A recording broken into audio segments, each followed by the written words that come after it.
Hi, and welcome to the support series videos from Vectra. In this series, engineers will go through some of the common requests we see from customers and how to resolve them. Please be sure to subscribe and check back for new videos in the series.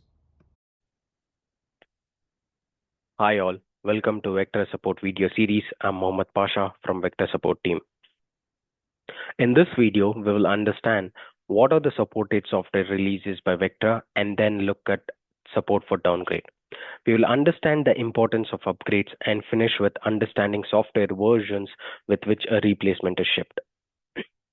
Vector supports customers running the latest GA release and the previous release, which is GA-1, where GA stands for general availability.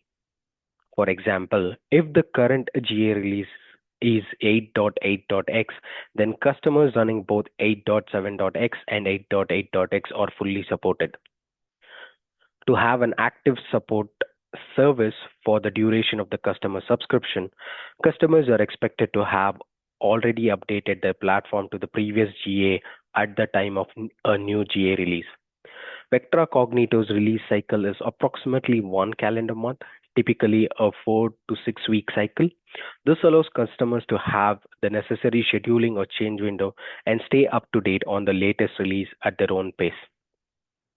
Vectra's Cognito platform does not support downgrading the software version installed on the appliance. Customers running the GA-1 release are not able to downgrade to the previous, now unsupported release, and customers running the GA release are not able to downgrade to the GA-1 release. Vectra recommends that all customers subscribe to the automatic update service enabled by default for new deployments.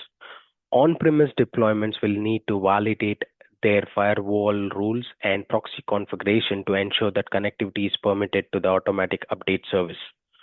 For security reasons, cloud deployment will automatically be updated as required to the latest version, and customers cannot unsubscribe from these updates. Customers running unsupported software versions, those older than GA-1, may find that cloud connectivity issues may occur if their unsupported software release has an incompatibility with the latest cloud release.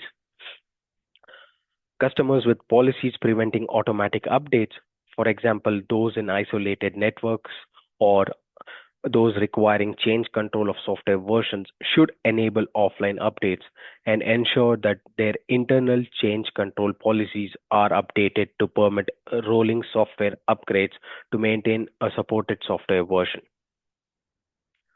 Ideally, Vectra manufactures and ships appliances with the earliest possible supported software version, GA-1, to ensure that customers with backups have the best opportunity to restore those backups in the event of an unfortunate hardware failure. If your Cognito deployment is running on the latest GA release, then update the replacement appliance using automatic updates or offline updates to the latest version and then restore the backup. If your Cognito deployment is running on a previous release and replacement appliance is below your current deployment version, then the appliance should be updated manually using the offline update process to match your current version. Note, care should be taken to avoid using automatic update process as it runs the risk of appliance updating to the latest release, resulting in a mismatch of the backup file and thereby affecting the restoral process. That's it for this video. Hope this has been informative. Thank you.